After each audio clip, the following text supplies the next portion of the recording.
All right, cool. So we're going to be covering Bitcoin price stability here. So all things Bitcoin. Yeah, this is Kyle here with Cam, and yeah, what do you want to talk about? Yeah, so I guess I posed a question in the group a couple days ago about. I'll find it. I'll read it exactly.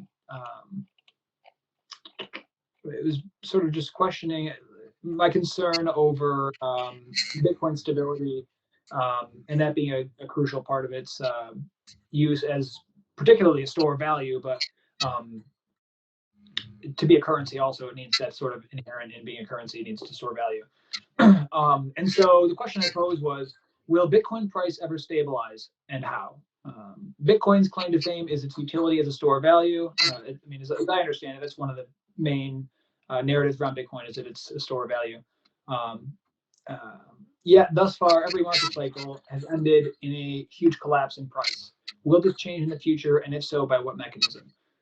So that's sort of the question that I'm trying to get answered, and uh, I haven't gotten a convincing answer.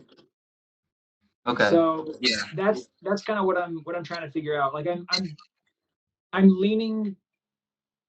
I want to say that I'm agnostic about it. Like I'm willing for my mind to be changed. It's not necessarily changing my mind even. It's more so that I'm just not convinced of it. I'm pretty much agnostic about it. But I would admit that I'm kind of skeptical also. So that's kind of where I'm at with it. How far down the rabbit hole have you gone? So I guess one thing that kind of led me to the conclusion of why I think Bitcoin is the answer, the solution to the problem, is after going through the like after studying a lot into how you actually create a currency, and then what does it mean to have a sound currency, or in this case, a sound store of value. So have you, on the economic finance side of it, have you delved into any research into I guess the history of money, or like why money is quote unquote good? Yeah. So I think that's a good place to start. Yeah, so I think I basically get the premise of it, and like you mentioned in part of that thread was things about it needs to be. Well, here's exactly what you said was a few elements of sound money are scarcity, divisibility, portability, durability, and recognizability. So all of these things are critical in like having good money. Also, I don't 100% know what all those things mean. Like Okay, I said, so, I'm not an expert, and right. I was So just yeah. yeah, so I'll try to run through them as I understand. So scarcity is basically like you don't want to be able to just make more money because then you have monopoly money. It has to be like a limited supply. Otherwise, just I could just make more money in my basement and not be worth anything. It's not backed by anything. You just have a bunch more money in the system now that's not like real. Divisibility. That's one of the reasons we have money rather than gold because it's and portability is the next one. Yep. So what portability is the ability to move. Right. So if you have a currency, to be able to move it from place to place. Right. So gold, because it's digital, because it's mobile, right. It's portable because we can take it wherever, as long as we have internet access. Right. Yeah. So yeah, you're saying Bitcoin is good in that sense of portability. Okay. That's actually a point where I would disagree, but just to finish off these elements of money. So divisibility is you have to be able to have it be able to be broken up in small enough parts so that like a mouse does not cost the same amount of money as like a car, right? You have to be able to like divide your money into smaller parts. You can buy things at different value. Durability, you could put that in different ways. Like physical durability is important. Durability, I think, also I might. Well, I think a little bit going on the durability thing. So with gold, whenever you're transporting it, there's or even just with its existing, part of the particles start to degrade potentially over time, or like pieces of the gold bricks could potentially like fall apart or get crushed or whatever it may be. So it starts to so Bitcoin, for instance, is resistant to that degradation because obviously it's digital, whereas because gold is a physical object, it's at risk of um, degradation. Yes, In some ways, yeah. I mean, I'm not necessarily trying to compare gold and Bitcoin right now, but I can see the point that Bitcoin it has a point for being durable for sure. The only way that I would put a little caveat in there is if you're talking about, and I don't know if this is exactly what durability would mean, but durability of value is kind of the thing that I'm calling into question, like stability of price value. If you count that as durability, I would put that. I would say that's kind of a caveat there. It's not durable in that sense at this point, at least, in terms of storing value. But that's the only caveat I would put there. But obviously, like you said, it's durable because it's decentralized, and you have to destroy all the computers basically for it to not to be broken really. But and then recognizability, like I think that's kind of something about like people accepting it as currency. Um, Nobody wants to accept your currency or whatever, or it's not recognizable. Like nobody, yeah, like if nobody can recognize the currency, how can they accept it? Like you're gonna have to convince them that it's the currency like every single time, and it's not efficient. If that's what recognizability means, but yeah. So to talk about, I don't know if you want to jump in anywhere and like comment any of that before we go to like Bitcoin. So I guess yeah, as far as like fundamental principles of money and what makes it sound, would you say that that's all that's required of money to be, um, or do you think there's other elements to it? So I think those are, with adding in the caveat, if you consider part of durability to be the durability, or maybe you just make it its own category, and you would say store of value. I don't know if you'd lump that in with durability or not, but let's just say that there's another element which is storing value, um, as in durability of value over time. That's the only reason why I would put it in the durability category. Um, if it doesn't hold value over time, then it's you get into the problem where um, you pay someone $10 for some product, and then tomorrow their $10 couldn't buy them the same product anymore because the value has changed. So that's an issue, and that's critical. Well, it's in relationship to the U.S. dollar, which was kind of like we were talking about in the chat room. Well, so now think about it. Even just so, here's something that happened. This was in, I think, Germany after World War I, I believe, where you had allegedly. This is something I heard from I forget who it was, but someone on a podcast was talking about Was it Michael how Saylor? I don't think it was Michael Saylor. No, it should have been Michael Saylor. I wish it was Michael Saylor. No, I'm just kidding. But yeah, so somebody was talking about how, I believe it was like after World War I in Germany, they had massive hyperinflation, and it was so bad that they literally had to pay people multiple times per day. Like while they were at work, they had to pay them multiple times per day so they could go to the store to buy goods. Because if they pay them at the end of the day, or at the end of the week or whatever, their money will have decreased in value over that time. So they would pay them so they could go to the store to buy the bread before the cost of bread like went up due to the devaluing of the currency. So Okay, and that wasn't due to inflation. that It was was due inflation. to. Oh, it was okay. Yeah. Hyperinflation. Okay. Right. Yeah. It was just like very, very rapid. Yeah. And that's the problem with whether you call it like inflation. I think people have this understanding that inflation is this thing where when and this is common. This is commonly what the cause is. So it's understandable why people think this, but they think that inflation is about the government printing money. And that's actually not what Okay. the only cause of inflation is, or and that's not actually inherently even a problem. basically what inflation is, as I understand the definition to be, it's the functionally inflation is when the cost of goods, it costs more to get. Let me restart. It's the nominal cost of goods increasing, basically. So Nominal mean? nominal. So nominal is there's like nominal cost and real cost. So like the real cost of goods going up would be like manufacturing costs more for some reason or whatever. Let's say there's like an energy shortage or something, and energy is more scarce now. Energy is more costly, therefore manufacturing becomes more costly. And so the real cost of goods goes up because the cost of energy, the input goes up. So that'd be the real cost increasing. The nominal cost increasing would be like what's happened, like you hear your grandparents talk about, like when you could buy a candy bar for 5 cents, and now it costs $1.50 or whatever. That's nominal. Inflation, right?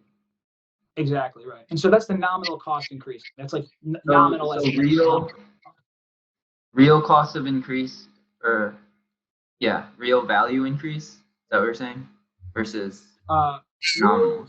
real cost, or real cost versus nominal cost, or maybe you'd say price technically. So Either real cost real is, price or real nominal price. Yeah.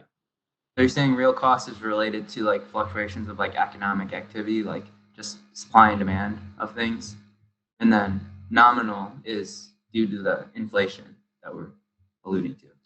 Well, so the nominal price increase is inflation. Okay. Like that's kind of like the definition of what inflation is.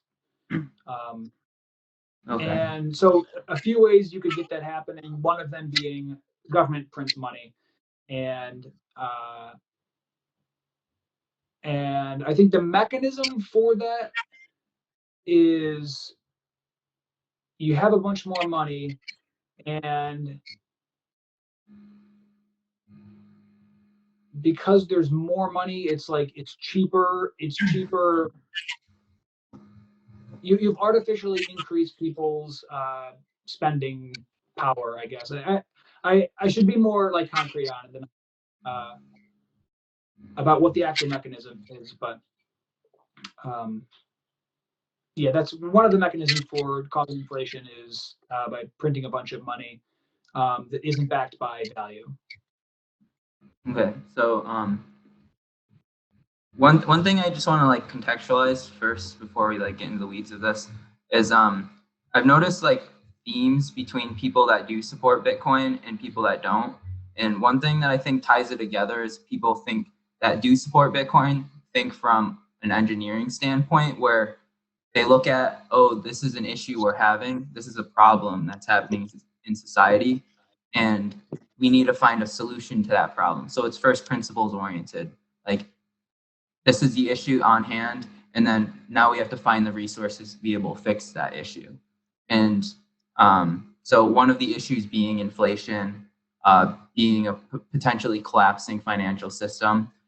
And for a lot of people thinking in this context, I think they're latching onto Bitcoin because they're seeing this as a possible solution. And so they adopt that into their belief structure as this is being the answer. But one big assumption is that if there is an element or a resource that is a solution to a problem at hand, that thing is going to be widely adopted, or that thing they believe should be widely adopted.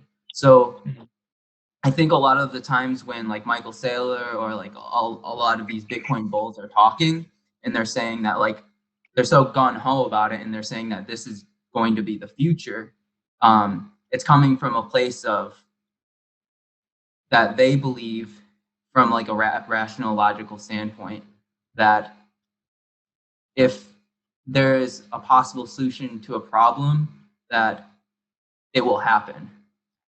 Do you think that that's a big assumption? That if there's a solution, if there's a solution to a problem, then that is going to be the inevitable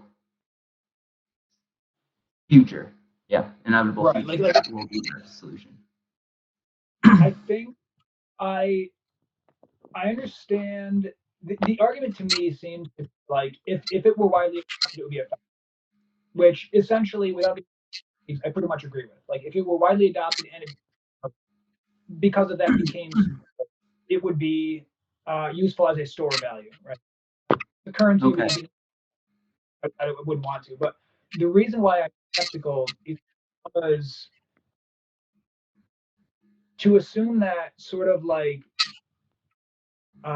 skips over this coordination problem that exists in the adoption of Bitcoin, which is if Bitcoin is supposed to be a store of value, right? But it's not like with all the elegance of code and all the decentralization, all the good things that it has, right?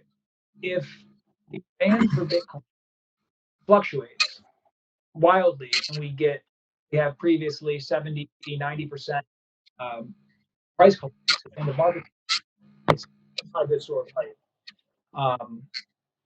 That's not to So say that if it that it could not, it would not be. But what you have there is a coordination problem where you need, in order for it to be a good store of value, you need people to adopt it. But in order for people to adopt it, you need it to be a good store of value. And right, so that's exactly. So trying coordination. to find like just trying to piece things together here and why like someone might be against Bitcoin. So like if the assumption of like the future of our reality is that if there's a solution to a problem, then that is the inevitable future. Yes or no? Would you say that's true? If we have a problem and there's a solution to that problem, will that be the future? Will that be, our, will that Well, happen? I mean, I don't think that's inherently true. And with the example of Bitcoin, it seems like that it's not inherently true. If you have a coordination problem with So the something, court. Mm. that's the problem that you have.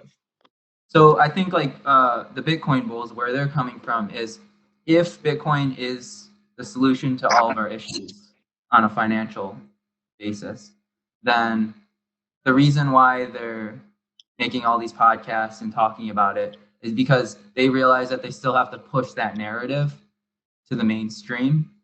So like here we are with this resource that could let's say let's assume that it will solve all of our problems, right? So there's this golden key that will unlock everything to all of our issues, right? I still have to go around and communicate, right, that this is the answer, that this will save us. It will, like, let's say it will save us, but unless you go around and tell people, then it's Right. not going to be the reality. So playing those two scenarios, well, first we have to understand that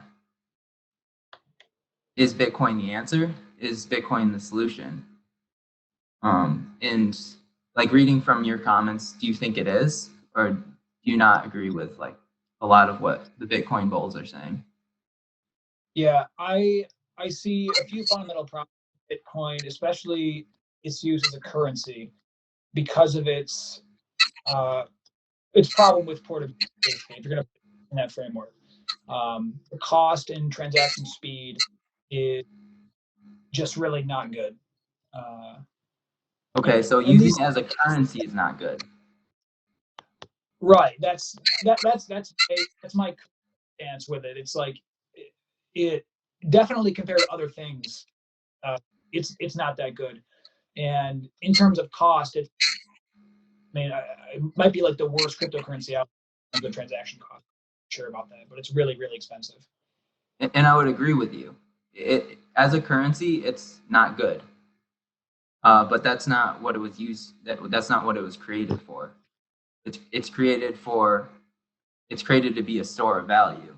So it's basically, think of it in terms of layers here. It would be the base layer of the financial system of this new like digital age. And then you have there's talk right now, and it's already in development of the Lightning Network, which is a second protocol layer that goes on top of Bitcoin, and it increases the transaction speeds. And I was looking, and it's like called TPS, transactions per second, and it's at a higher rate than what Visa transaction. So I think it was like 600,000 or six. Let me look it up. Okay. For Yeah, Lightning I don't have all of my facts and data in about the Lightning Network. I'll let you go, but I know a little bit about it, and I heard that there were some issues with it, and that a lot of people are skeptical about it. So I don't know, but I'll let you read off some stats about it so I can learn a little bit at least. I took notes on this. Ooh, nice. Okay, so Lightning Network for Bitcoin is 60,000 TPS versus Visa's 24,000 TPS. So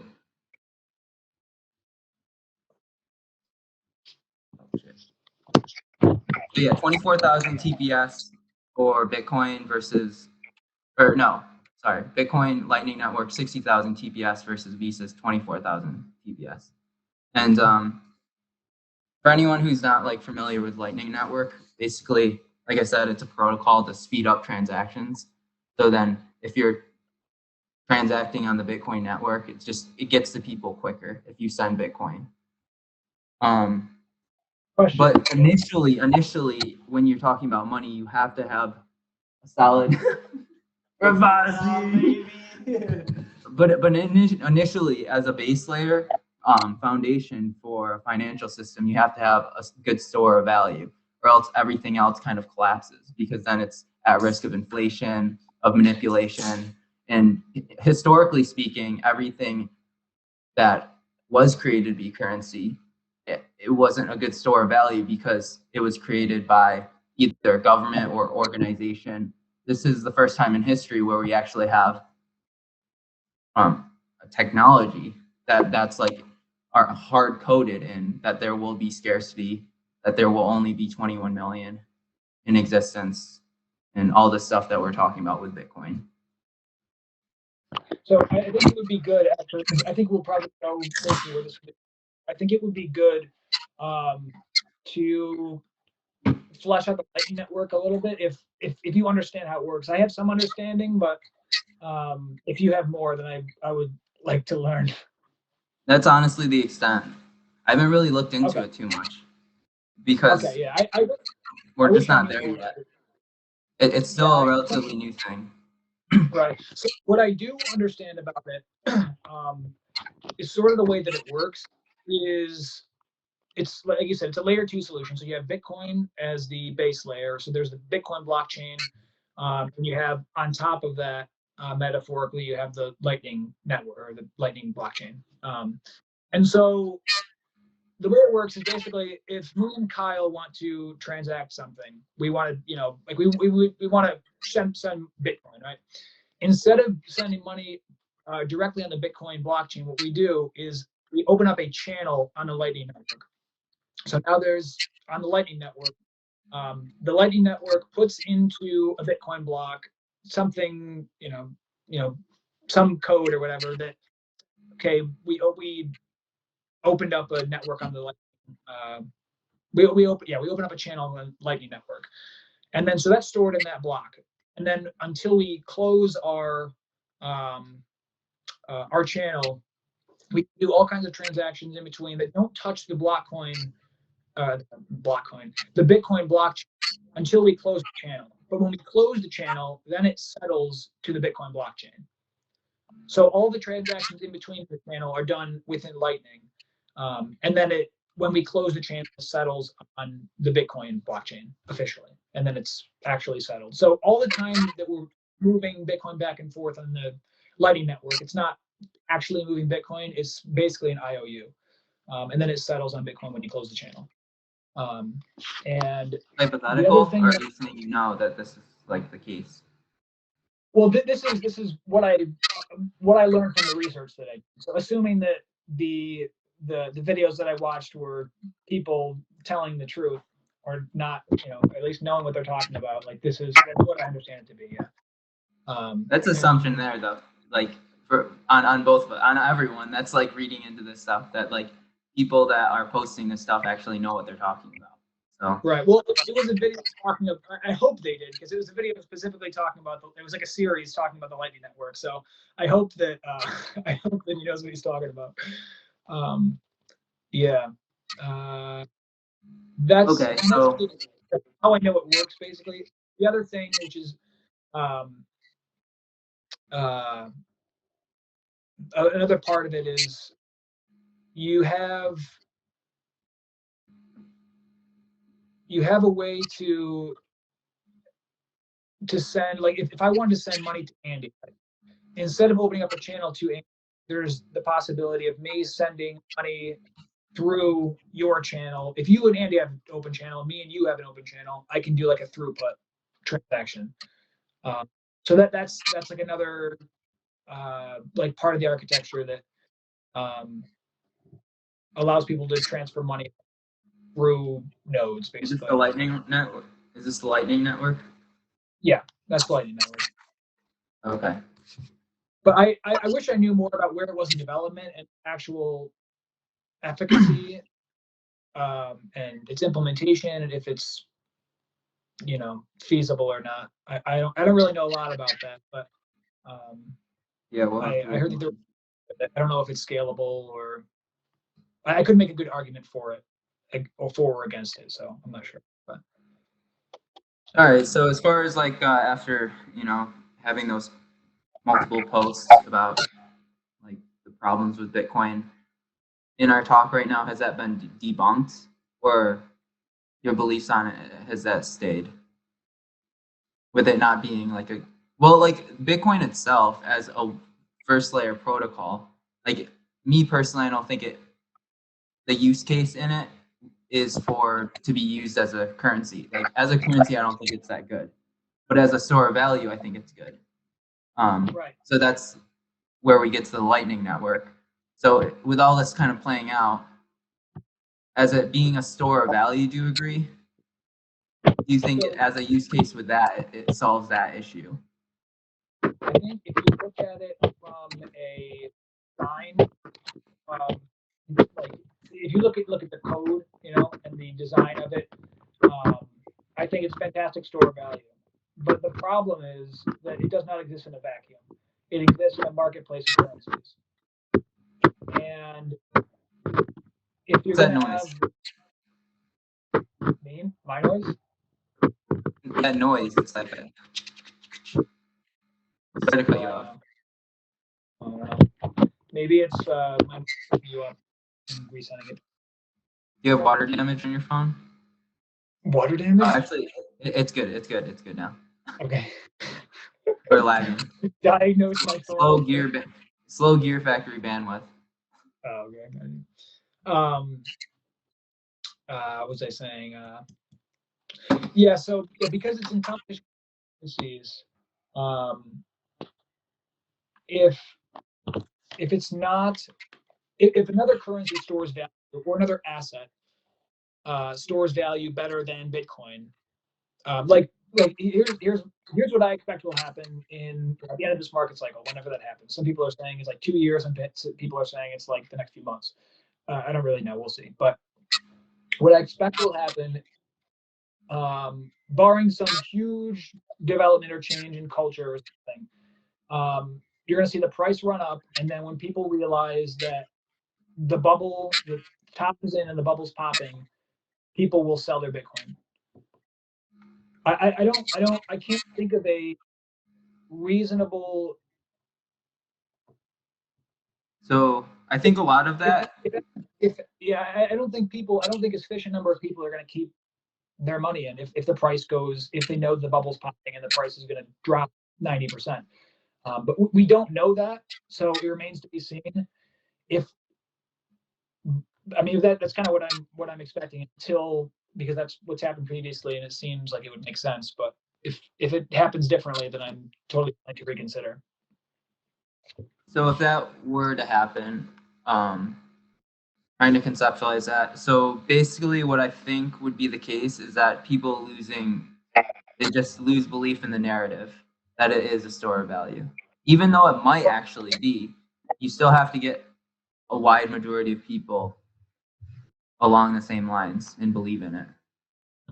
to be Right. the case. Yeah, exactly. It's the coordination problem. Like you have to like for it to be a good store of value, you get a bunch of people to adopt it, but to get people to adopt it, it has to be a good store. So it's a Okay, circular that kind makes of like sense. it's difficult to actually become adopted. Do you think it'll still exist? Well, me personally, I still think Bitcoin would exist, but Mm. it wouldn't have the astronomical price point that everyone's predicting it to be in the millions kind of thing. Right. Yeah, I think it would be very difficult for it to have. I actually I don't know. I couldn't imagine a circumstance where it would have wide adoption if it were not a good store of value. Because So like what you if it said, is though? What if it is, but it still doesn't get widely adopted? if it is a good store of value, it doesn't get widely adopted. Um, I mean, it doesn't get widely adopted, but if it were a good store of value, Well, we're saying that the network that adopts it is independent from Bitcoin being a good store of value. say that again. The network that adopts it is independent, is separate from Bitcoin itself having the properties to be a good store of value.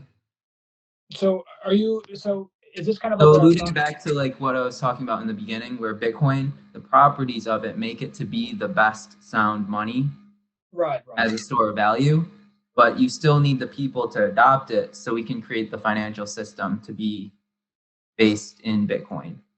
right. So I feel like as a society, if Bitcoin is the best sound money and we don't get the message out and it doesn't get widely adopted, then I don't know, we kind of failed. We did fail. Yeah, It's right, still going to right. probably stick around, but um, as a use case, maybe there's other options there. Like with DeFi, you could still like gain interest on your hodled Bitcoin, that kind of thing, which is Right. huge. Um, but maybe it won't expand to the point where like everything is priced in Bitcoin, kind of thing. Right, and well, you bring up a good point about the gaining interest on Bitcoin. Of course, that is dependent on demand too. That's we're in the same coordination problem kind of territory, but in terms of like the price action going up or down. But things like that, where you're incentivized to hold Bitcoin or to buy, you're incentivized to have Bitcoin. Yeah. If there were more of those things, then people would buy more Bitcoin and hold more Bitcoin. But what I'm saying is the problem right now is that there's not sufficient incentive beyond just the uh, riding the wave up in markets like that's pretty much the only incentive to hold Bitcoin right now is if you buy it low and sell it high. That's what the game is right now. Until DeFi gets built out more. They already have platforms that you can get interest, but Right. me personally, I don't feel comfortable doing it because the security is not fully in place to the point where you know, uh, but Good call. it is like already in development and it has been developed. So, I mean, this isn't like a far off future kind of thing. Like you can literally get digital wallets and get interest on your Bitcoin that you're holding. Right. Uh, so I think, yeah, you're right. We need more incentives. We need better technology around that DeFi space to like motivate people to want to hold. And then also like we have the narrative of, oh, Bitcoin's going to be 500,000 in 5 years kind of thing. Right. So I mean, can you think of any because I'm not like a Bitcoin hater. Like I agree that fundamentally Bitcoin is as a store of value is very strong. Transactions are an issue, but if it could be a real stable store of value, like that would be fantastic. So what I'm gonna ask, can you think of like any really good incentives for people to buy Bitcoin and hold their Bitcoin? Besides the Like DeFi, you're like you have like a long term kind of uh, idea of Bitcoin or not, but like are you planning to hold Bitcoin through a market crash, for instance? So, like literally the long-term value prop in this is that historically speaking, any fiat currency has collapsed. So if we're talking in the next 100 to 300 years from now, when I pass my Bitcoin down to my kids or whatever it is, that eventually the US dollar will collapse, historically speaking, because we're assuming that all fiat currencies collapse. And we're going to need some safe haven to run to. And that's where Bitcoin comes in. So if I don't get the full benefits of it, then at least my grandkids will or whatever. So there's that. And another like historical macro perspective is that the way that culture or communities and cities and like societal development happens is based around energy. So whatever that energy is, that's where all the people gravitate to. And Bitcoin is this form of energy that's created through electricity, and it's turned into a currency, or in this case, a store of value. And Just so I understand better, do you mean like metaphorical energy, like a vibe, or do you mean like excitement, or do you mean no, like literally energy, like okay, energy. Whoever can harness the most amount of energy, that's where people gravitate to.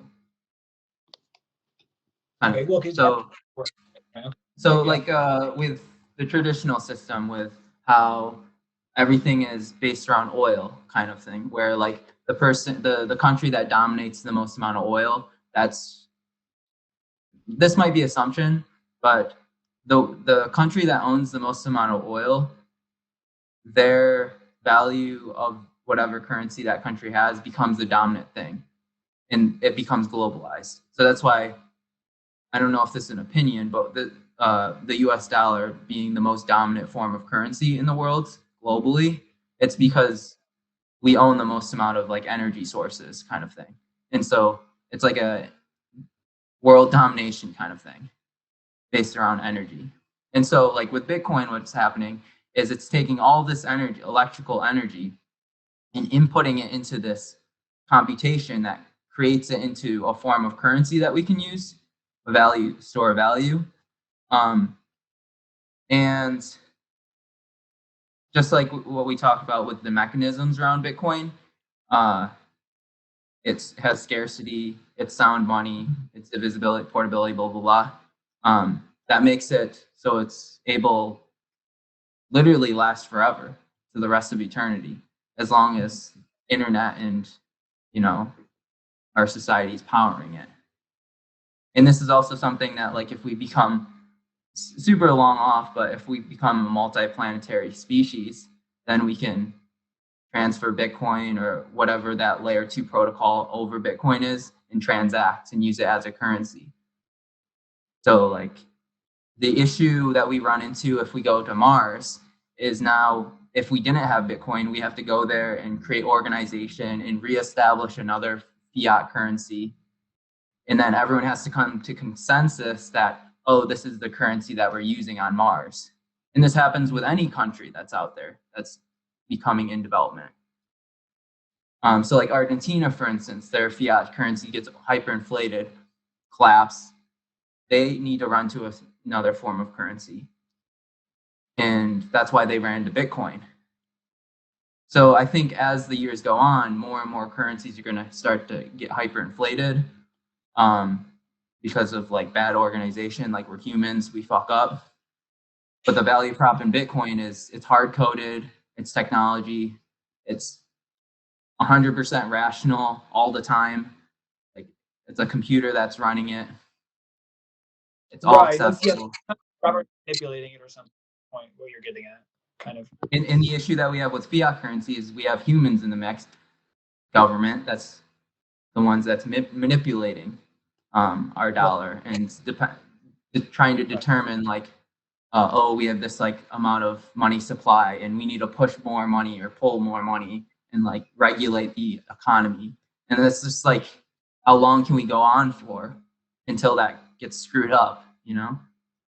right, yeah, and so I totally agree that like if like you mentioned, I think you said Argentina, but I think you meant Venezuela, right? Is the one that's having Oh the yeah, yeah, massive. sorry.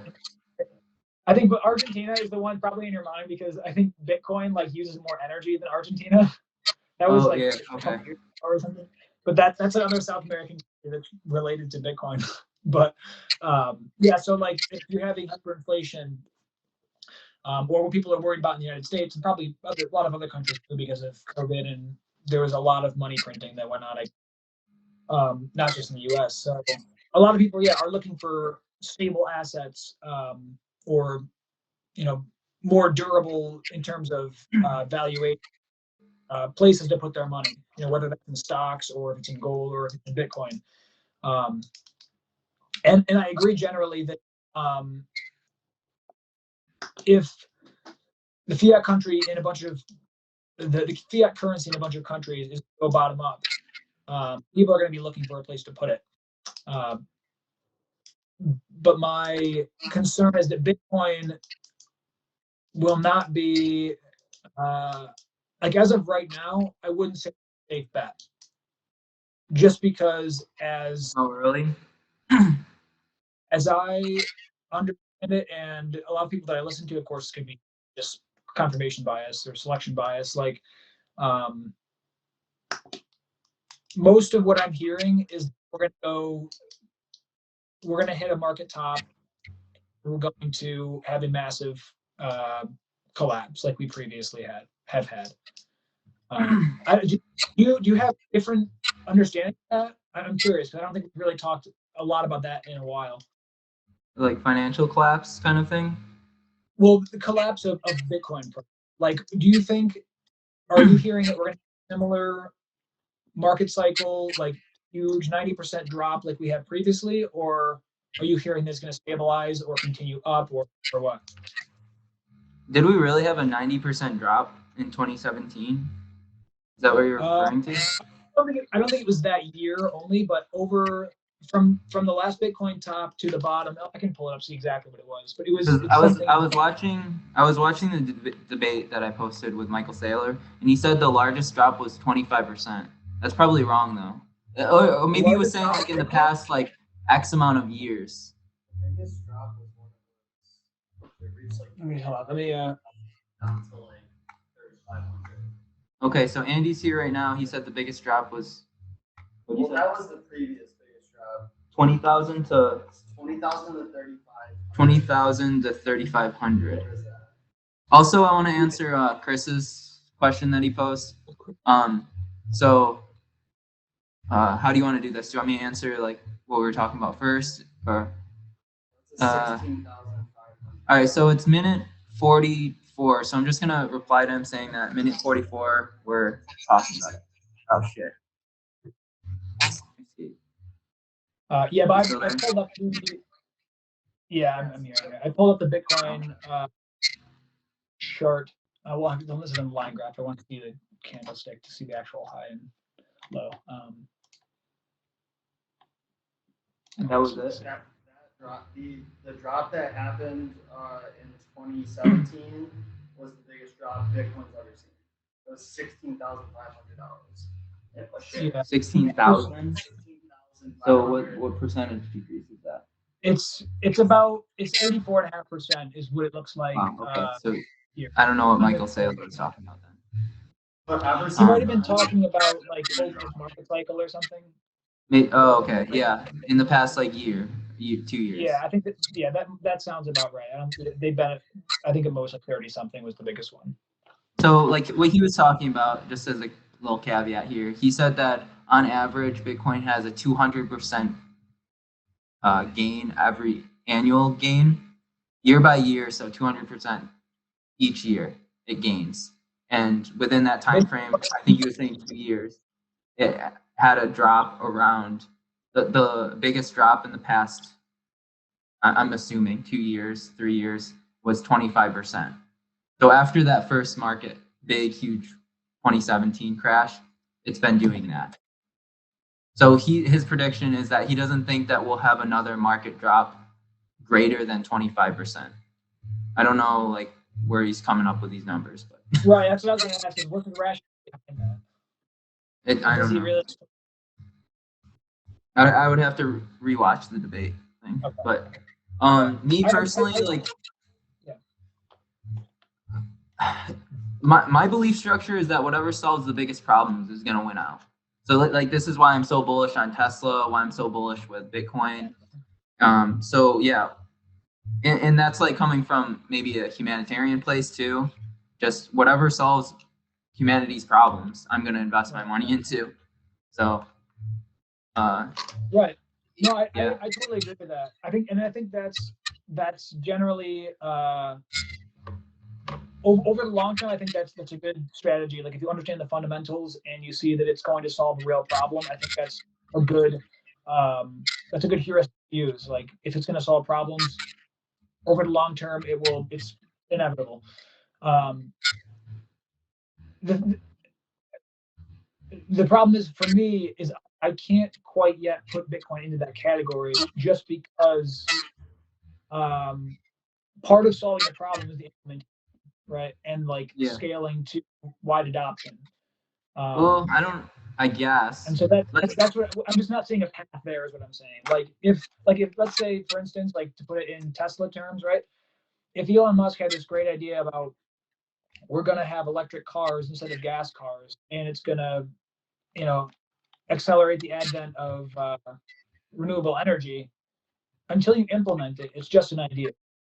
Yeah, makes sense. And so that's kind of where I see Bitcoin right now is it's not implemented. But it's more than an idea.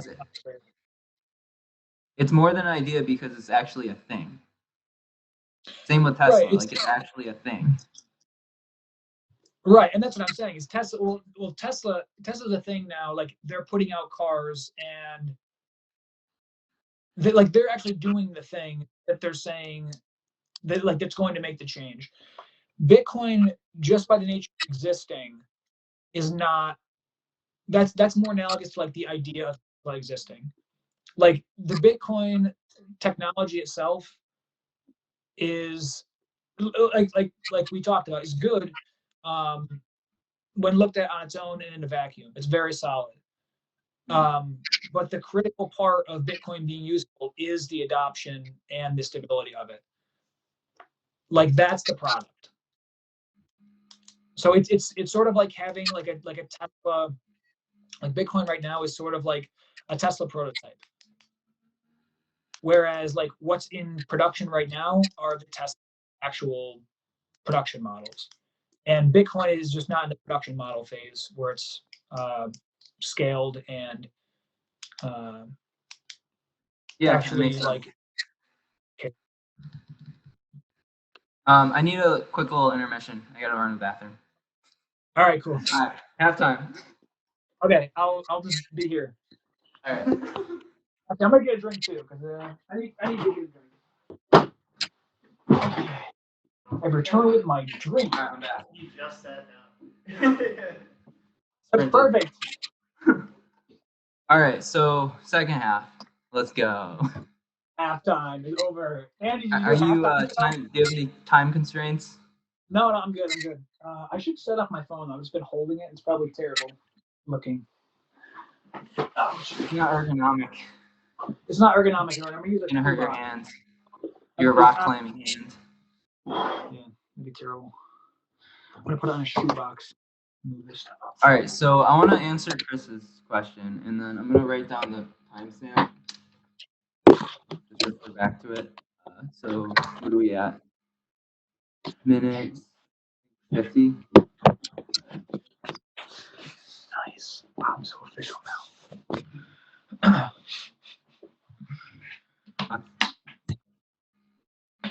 Yeah. Okay. So we're at 51. So I'll just All right. His question is: so what makes Bitcoin not a fiat currency that could suffer the same crash? So kind of like what we're alluding to. Until Bitcoin is untethered from USD, it still has the volatility associated with it. Yeah, I would say that's fair. So, like we said, Bitcoin, the properties that are hard coded are independent from the network. So, it being a store of value, we could argue to say that it already has. So now we need that second part of the equation, which is the network adoption of it. And the more the network grows, the more potential we have to disrupt the financial system. So then Bitcoin becomes a base layer, and it becomes the backing of value for everything else. And it makes sense why it should be, because it's sound money. And as sound money, that creates the backbone stability so that all the other currencies have something to tether to or to associate itself with, and it prevents like financial collapse in other ecosystems and countries and societies and stuff. Okay, so what makes Bitcoin not a fiat currency that could suffer the same crash? So I don't think it's going to crash the same way that a fiat currency would. Fiat would crash in terms of inflation, but Bitcoin would crash only in the price. The code itself, the technology will outlast everything. It will be here, in my opinion, for the rest of time, as long as we have the internet. And there's no like super smart hacker that like overrides the system, which is like nearly impossible. Like the way it was coded, it's cryptographic, like literally 99.999 to infinity % chance of that ever happening. So I don't think Bitcoin would ever crash. It would never like be destroyed as a technology. The price could collapse, yes, but that just means that the network isn't fully adopting it. So a bunch of people that were invested in Bitcoin would leave the network, but the Bitcoin would still be there.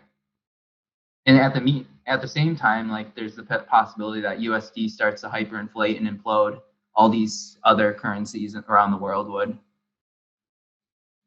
Until Bitcoin is untethered from USD, it still has the volatility associated with it. So Bitcoin, the price, yes, is in relationship to USD.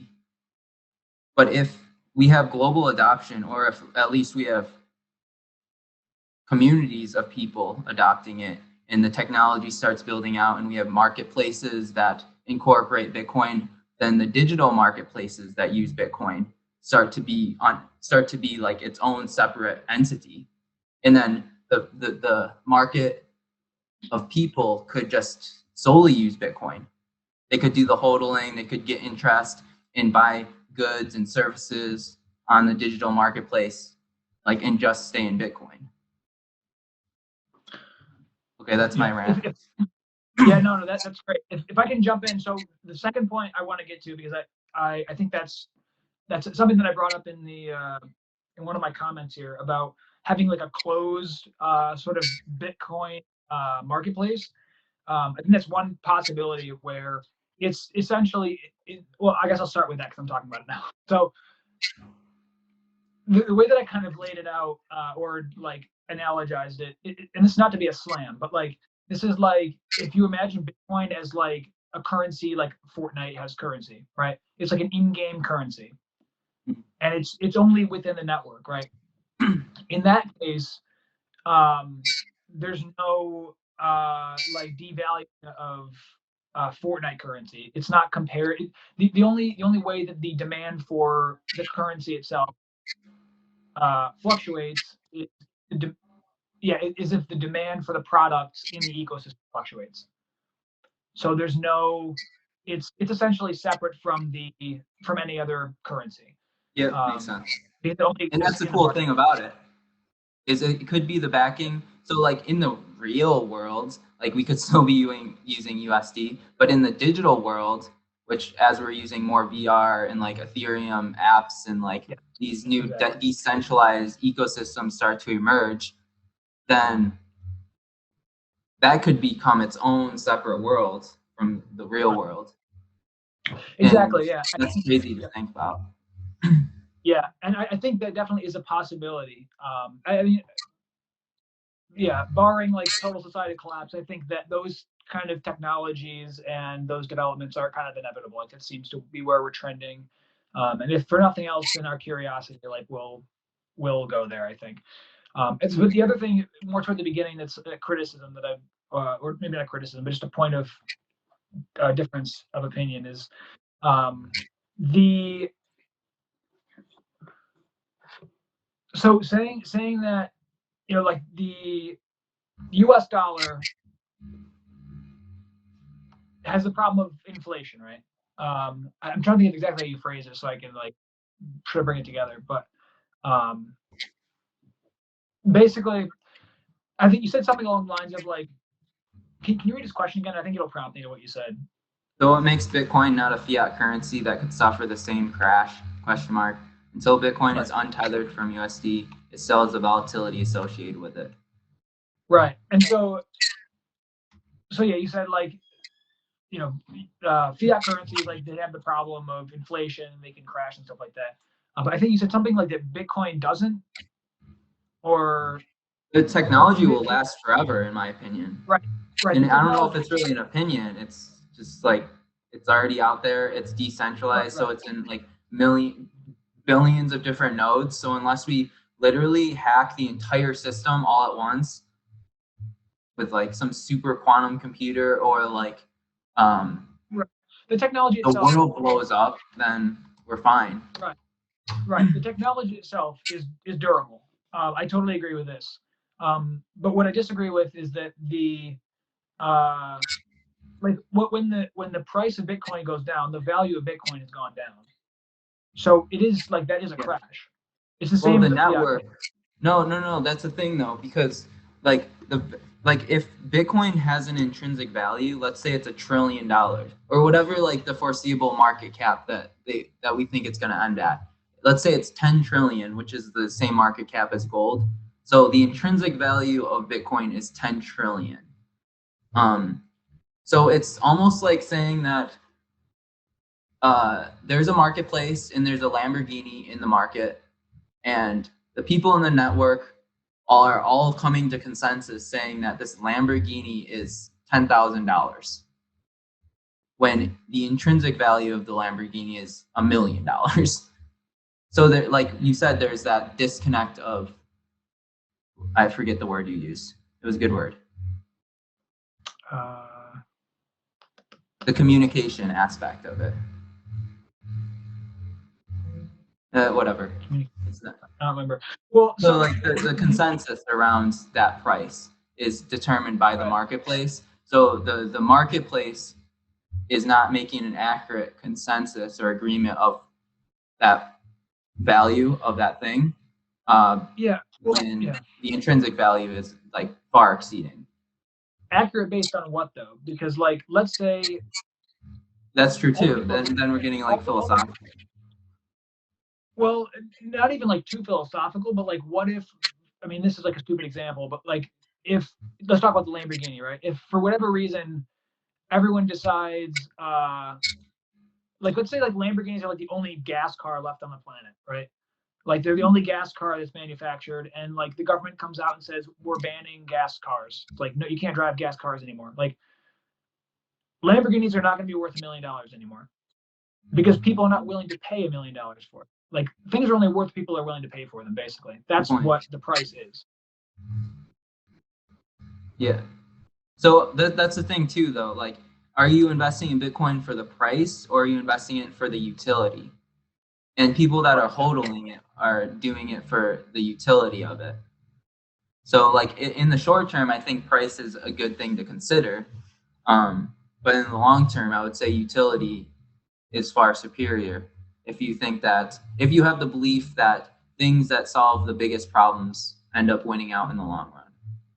Okay, so let me ask you this question then, because like for me, totally, and I think for a lot of people, in Bitcoin and the crypto market, especially with like Dogecoin, people are investing for the price. They're putting their money in because of the price, not utility. And I don't think that utility and functionality are huge factors in this market. But so that's why I'm doing it. Do you have a different plan for Bitcoin, or do you know people who have different plans for Bitcoin? Like, so me initially, to be honest, like, and I talked to Rob about this, when I initially invested, I was looking at trading analysis and like reading charts and stuff, and I saw that we were creating a good support for a huge uptrend, and so I was buying into it in the initial run up out of greed for the price. Right. But then I started like reading more into it, and then this is where like all this other knowledge came from that we're talking about this entire video.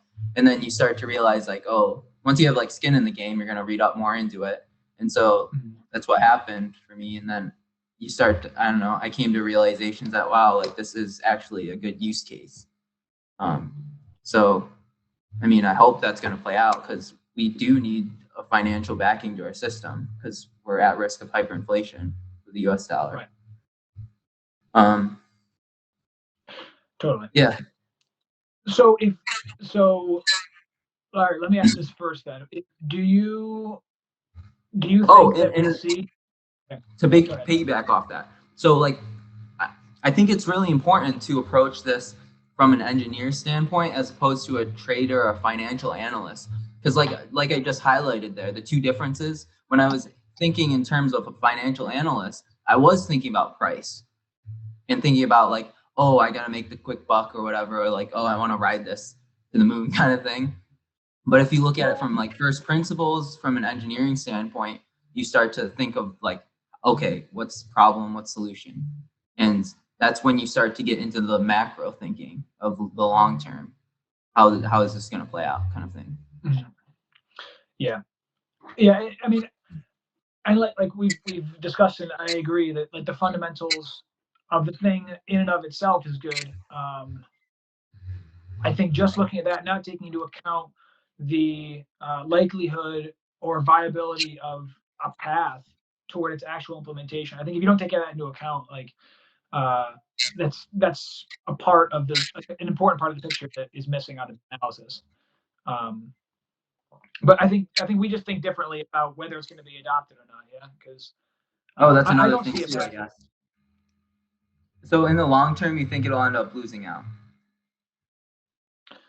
I wouldn't say I think it's going to end up losing out. I'm sort of agnostic, and I'm saying I don't see a path where it becomes widely adopted. I don't see incentives. I don't see incentives for it to become widely adopted and stable, and therefore useful. Because as far as price goes, or price, yeah. Okay. Adoption. So you're agreeing that the utility is there and that it is a solution to our problems, but you just don't think that we'll have wide adoption of it. Well, it's kind of like you have Bitcoin itself, right? And all of the good things that are hard coded into it, you know. And then you need like this magic sauce to add to it to make it the thing, right? So you have it's like a seed, right? You have the fantastic seed, which is Bitcoin, and then you need the water or the sunlight, whatever, which is adoption, in order to make it actually grow into the thing. Yeah. But until that happens, you just have the seed. Yeah. And so I think right now it's a good seed. I just don't see a path or an incentive for it to get adopted. But the thing is that seed is already half grown.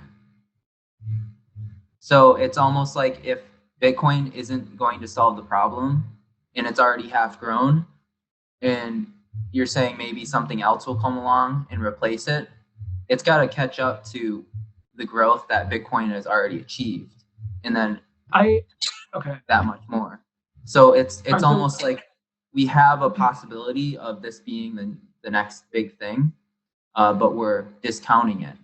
And then it's like, okay, well, Bitcoin might not be the thing. Nothing else has presented to us right now, so why wait? I guess. Right. Yeah, why wait? In what sense do you? Yeah. In what sense would you say that it's half grown? Like, what makes you say that? Because we already have Bitcoin in the mass media. Like, people are already invested into it. There's already systems in place and networks around this. There's millions of people watching this stuff on YouTube. We have DeFi being built out. We have a lot of money already invested into it. Tesla, Michael Saylor. Right.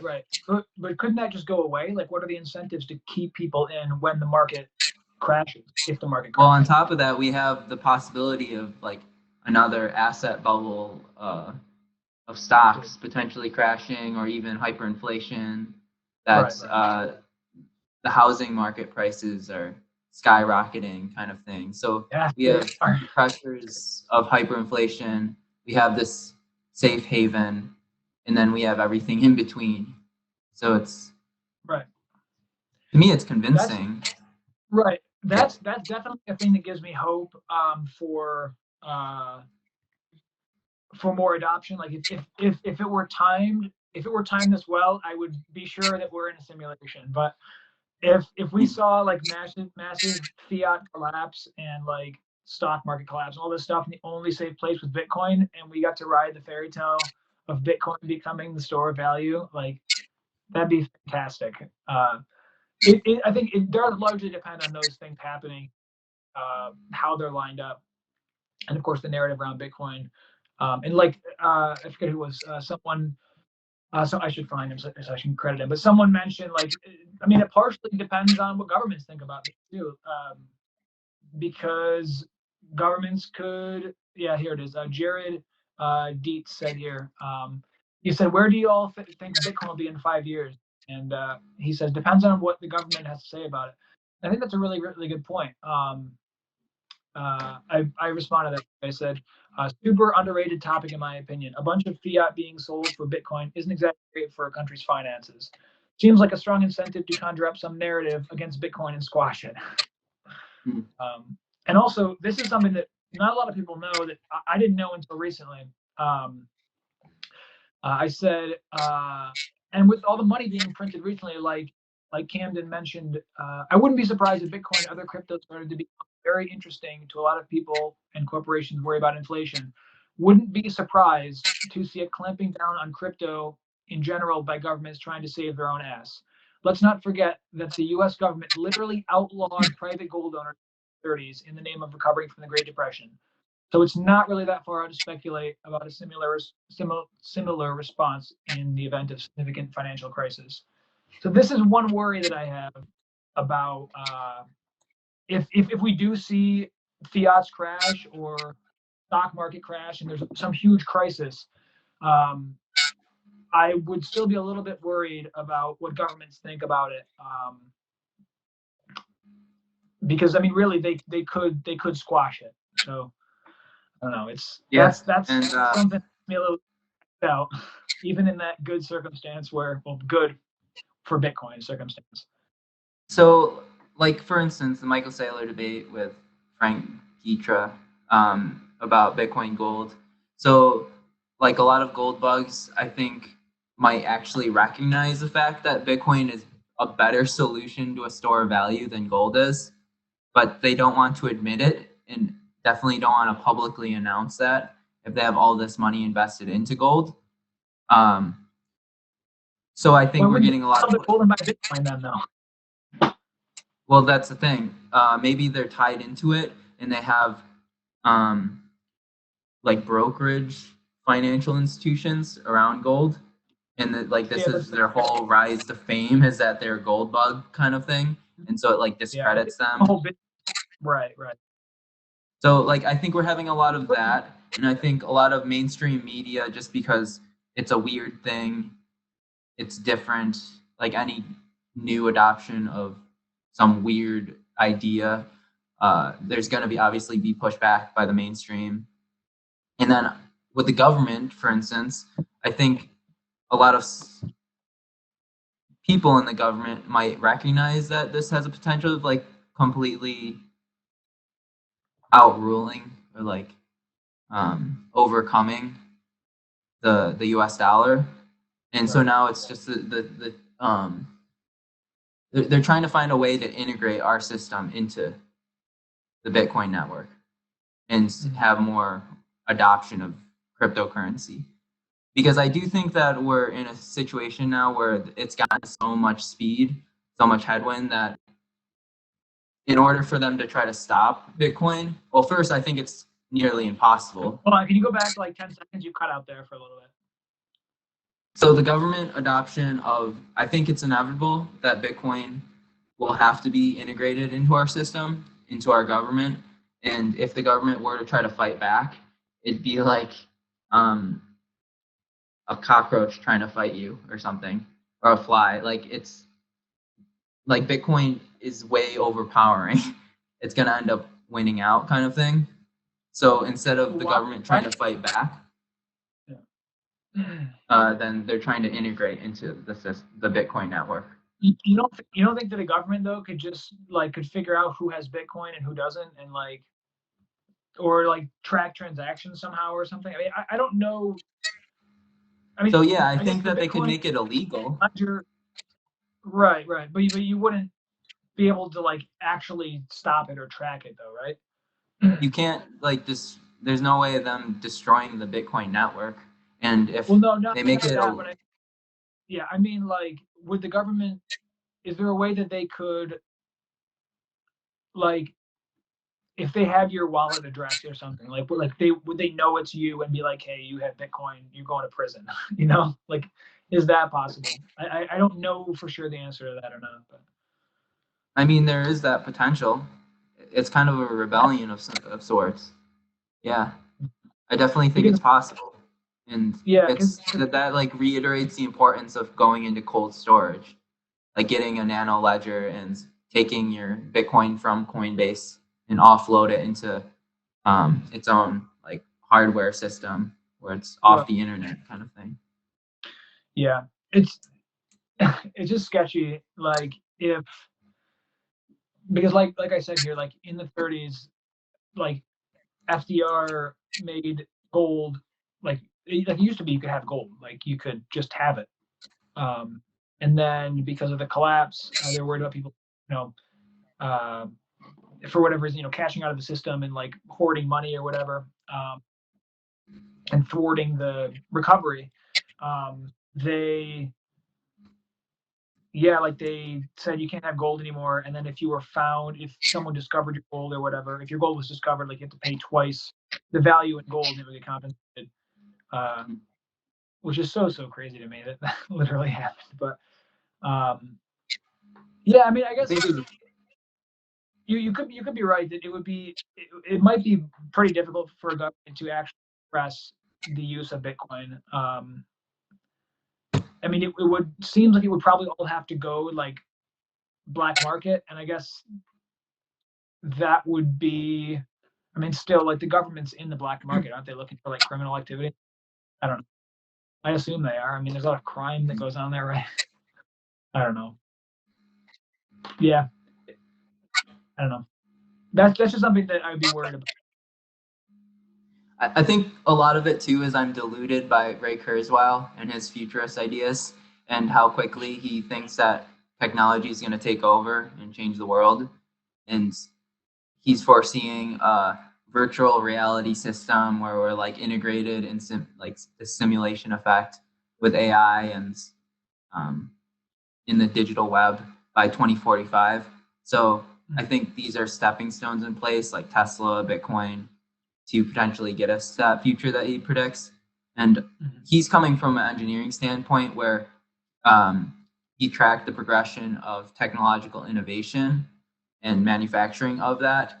And the reason why he thinks it's going to be 2045 is we're going to have the technology in place to be able to do that. But like you said, you're saying that we still need the implementation of these technologies.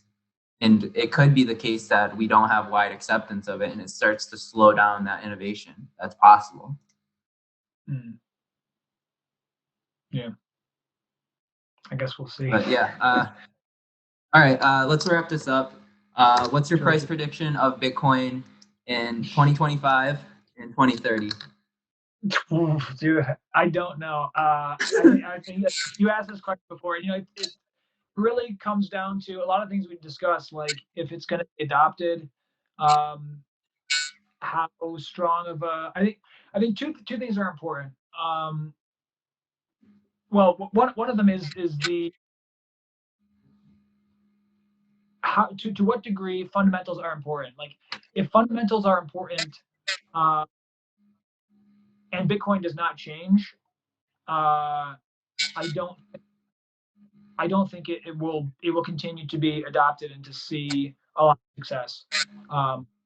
The question is, when are fundamentals relevant? A lot of the altcoins will fall away too because they're useless. But other than just pump and dump, It really depends on a lot of that, and what governments have to say about it and that kind of stuff. But yeah, I couldn't I couldn't give you a number. I don't know. Could be So if very. Michael Saylor's right, and there's a 200% increase every year, so we're at 50,000. So that puts it next year at 150,000. Next year after that, we're at 300,000 every year, 200% increase. From when? on average. Yeah, just annually, annual growth. Annual growth is a doubling effect. Oh, actually, no, 2x. Yeah, a 2x. He's saying on average though, like over the time span of Bitcoin. Is that what he's saying? Yeah, on average, it's had a 2x effect every year, year over year. Okay. So 50, 150, 350, 300, 600,000. Oh fuck, man, we're to a million, to 1.2 million, fucking 2.4 million. What? But by 2025, it's, by his standard, is going to be over $2 million. Right. Over 4 million. Yeah. No, 2 million. But this could just be a classic case of, past performance does not indicate future results. I mean, here's what I could do. Here's Come on, Cam. Here's what I can do. Okay. Here, we're looking at the Bitcoin chart. I'm gonna zoom in. I'm gonna draw a nice trend line. Right. We got. Okay. Yeah. All right. Here's what we got. Let's look on the 4 hour. Let's go to the 4 hour. And here's what I think is going to happen. We're going to, that's not going to do it for me. Here, let's look at the 1 hour. I don't know. I could just draw like some silly trend line. Like, look, it's going to keep going up here. And then by next week, look how high it's going to be. You know what I mean? You can draw a trend line that fits and just say like, oh, it's going to do this. But until you've proven, there's my sheet, by the way, which I'm setting up my phone on. But until you've that like the past performance actually does indicate future results, I don't know. I mean, so far it's just something that's been back tested and it's been true so far. Bitcoin is still very, very young and very speculative. So yeah, I think that's a good disclaimer. We're not giving financial advice here. I am. No, I'm just kidding. Canceled. Cancel. Yeah.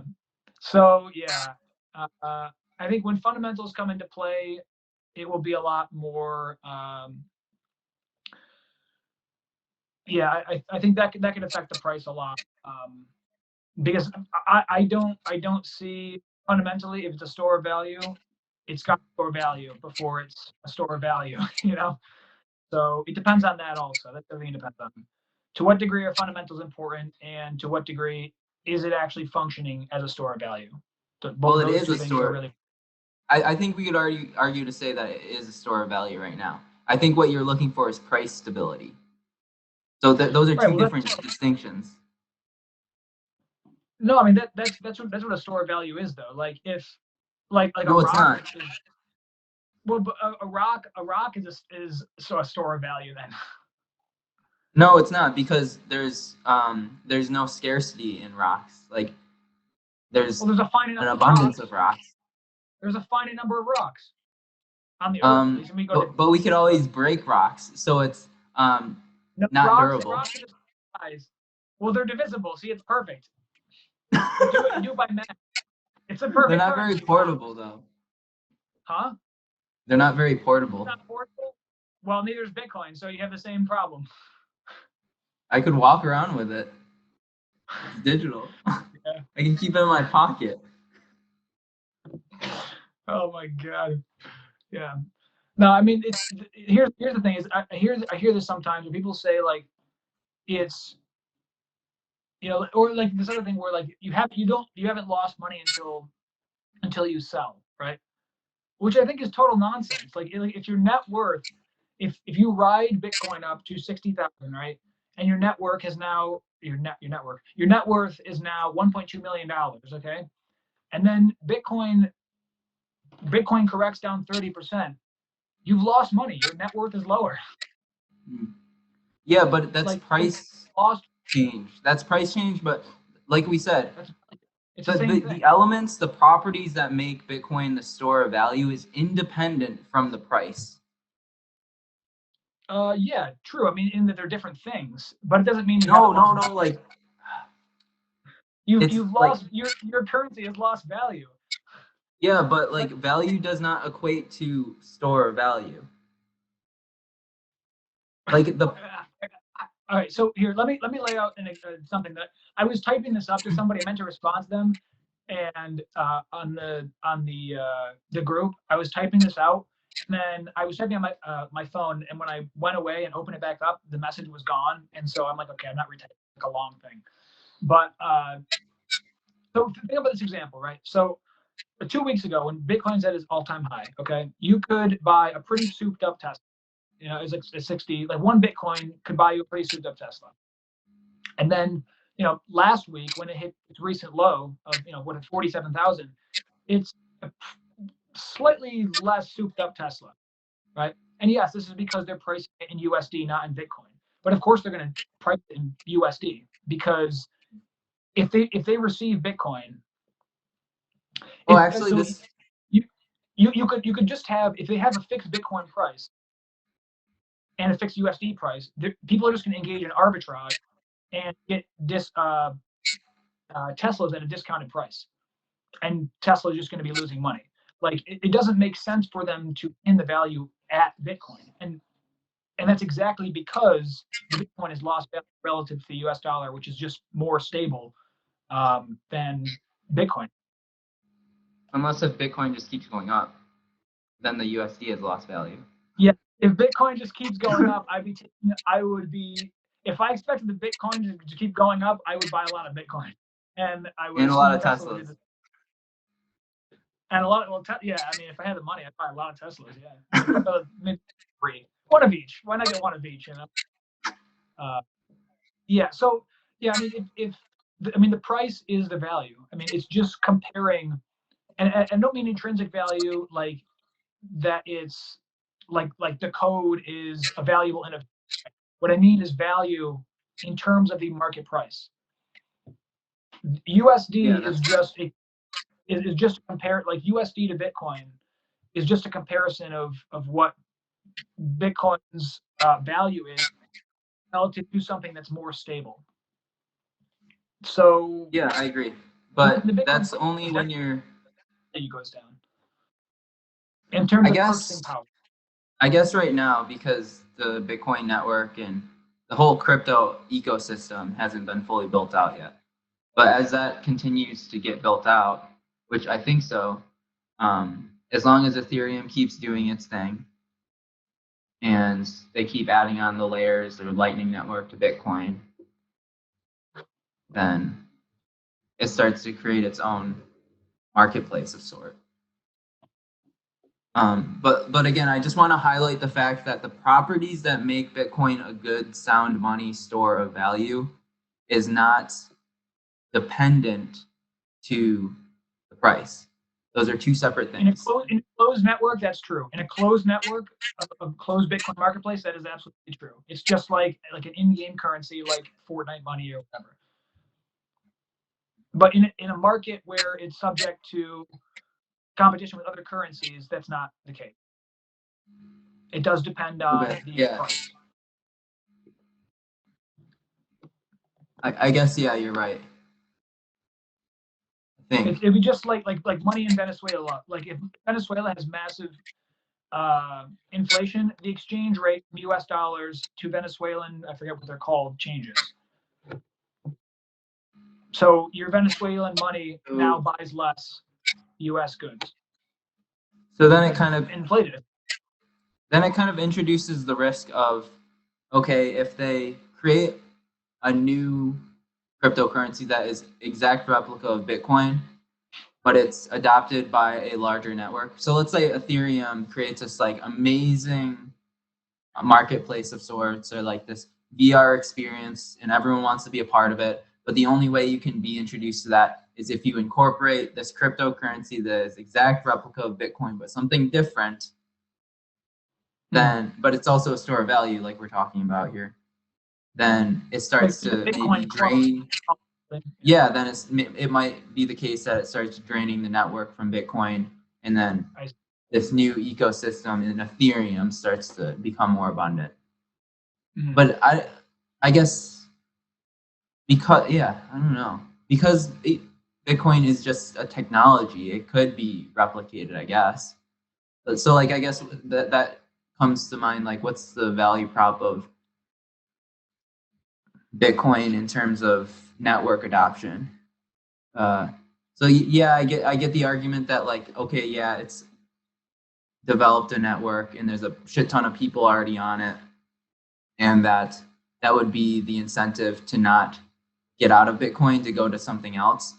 But then what if it's introducing some ecosystem that's like more motivating for people to want to be a part of? Like what we're saying with this new decentral land VR, VR world. I don't know. Oh fuck, there's just a lot to think about. Well, my price prediction for 2025 of Bitcoin, I would say 2.4 million. I think it's gonna be over 500,000. So we'll see how it plays out. Yeah, this is gonna be interesting. Yeah, if it is, that'd be cool. That'd be cool. I hope if you got money in it, I hope it does go that high. That'd be good. That'd be good. But then it's the question of, do I pull out?